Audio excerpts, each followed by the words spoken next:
চলে আসলাম নতুন আরেকটি ভিডিও নিয়ে। তো আজকে চলে গেছিলাম আবার আম্মুদের পুরান বাড়িতে। আর আজকের আকাশটাও তো অনেক সুন্দর, তো তা দেখতে দেখতে চলে গেলাম। তো হে গাইস, আসসালামু আলাইকুম, welcome to my blog. I hope সবাই ভালো আছো। মেইনলি আজকে যাচ্ছে আম্মুদের পুরান বাড়িতে, আম্মুর জন্মস্থান গ্রামের বাড়িতে যাচ্ছে। এন্ড আম্মুর বড় কাকা অসুস্থ, তারে দেখার জন্য। তো আমরা হচ্ছে সিএনজি তে উঠে গেলাম এন্ড সবাই মিলে একটু দুষ্টামি করতেছিলাম আর পাপার সাথে মজা করতেছিলাম। পাপাই বলতেছে যে আম্মু কই, আম্মুকে আনো। মানে হচ্ছে আমি যখনই তার সাথে ভিডিও করবো তখনই আম্মুকে আনা লাগবে, খুবই আম্মু আদরে মেয়ে।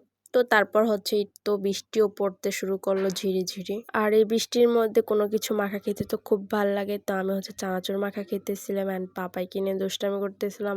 আন্টির জন্য ওয়েট করতেছিলাম, আর ও ওয়েট করবে না, কারণ কোথাও দাঁড়ায় থাকতে ওর ভাল লাগে না। তো ওকে টাইম পাস করানোর জন্য ওর সাথে দুষ্টামি করতেছিলাম। তো এর ভিতর হচ্ছে আমার খালাতো বোনও চলে আসলো। তো ওকে বললাম ঠিক আছে চলো এখন আমরা যাই। তো ওদের সাথে দুষ্টামি করতেছিলাম এন্ড দেখো আর আজকের আকাশটা তো অসম্ভব সুন্দর। তো তারপর হচ্ছে আমরা সবাই একসাথে রিক্সা উঠে গেলাম, আর আমি আর আমার বোন তা নিয়ে হাসতেছিলাম যে আজকে সবাই একসাথে রিক্সা উঠতেছে। তো ওইখানে যে আমার বোন জুতা খুলে ফেলছে, তো আমার পাপাইকে জুতা পরাই দিতেছিলাম। আর কষ্টের কথা কি বলবো গাইস, যখন আমি ভয়েস ওভার দিতে যাই তখনই হচ্ছে এই শব্দ আসে ওই শব্দ আসে, তো হাসি প্যাক প্যাক করবেন, কি যে একটা অবস্থা হজ বড়ল। তো এই বাসাটা হচ্ছে আমাদের মেইন বাসা।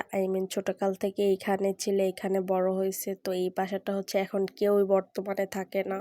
আসলে যখন আমরা বেড়াতে আসি তখন থাকা পড়ে, তাছাড়া এই বাসা সবসময় বন্ধই থাকে। এগুলাই হয়, ব্যবসায়ের জন্য নিজের বসত বাড়িতেই থাকা হয় না, ভাড়া বাড়িতে থাকে। তো তারপর হচ্ছে এই হচ্ছে আম্মুর বড় কাকার বাসা। তো এই হচ্ছে তার বড় কাকা, যে অসুস্থ, সে সবাই তার জন্য দোয়া করবেন যাতে সুস্থ হয়ে যায়। আমরা তো বৃষ্টিতে ভিজে ওই বাড়িতে গেছি ভাই, এদিকে প্রচন্ড বৃষ্টি হয়েছে ওই দিনকা। তো তাদের বাসায় গেলাম এন্ড কিছু খেয়ে নিলাম, তারপর আর কি সবাই খাওয়া দাওয়া শেষ করে এন্ড ফাইনালি চলে গেলাম আবারও ঘিরে। তো দোতলা যে আমি একটু স্ন্যাপ ভিডিও নিতেছিলাম, আর কি করব ভাই, ওই দিনকা কারেন্ট ছিল না। তো তারপর হচ্ছে আমরা সবাই বের হয়ে গেলাম বাসায় যাওয়ার জন্য। তো এইখানে গাইস আমি আর আমার চুন্নি বোন অনেক মজা করতেছিলাম। তো আমি হচ্ছে চলে গেলাম দোকানে একটু কিছু খাওয়ার জন্য। কি বলবো গাইস, কিছুদিন ধরে দোকানে যাচ্ছে আর আমার অনেক ফালুদা খাইতে মন চায়, কেন যে মন চায় জানি না। তো আমার বোনের এইখানে রং ঢং দেখতেছিলাম, আর এ তো অনেক ঢং জানে, তো আমার ফালুদাও চলে আসলো। তো ফালুদা তো অনেক মজা ছিল, তো আমি খেয়ে নিলাম এন্ড আমার পাপা এখানে হচ্ছে আইসক্রিম খেতে ছিল একা একা। তারপর হচ্ছে আমরা বের হয়ে গেলাম এন্ড একটু বেলপুরি খেয়ে নিলাম। আমার যে কত কিছু ক্রেভিংস উঠে কি বলবো। তো বেলপুরি খেয়ে দিন চলে গেলাম হচ্ছে বাগরখানি নেওয়ার জন্য। কার কাছে ভিডিওটি কেমন লাগলো অবশ্যই কমেন্টে জানাবে। আর আজকের ভিডিও এই পর্যন্ত, সবাই ভালো থাকবে, সুস্থ থাকবেন,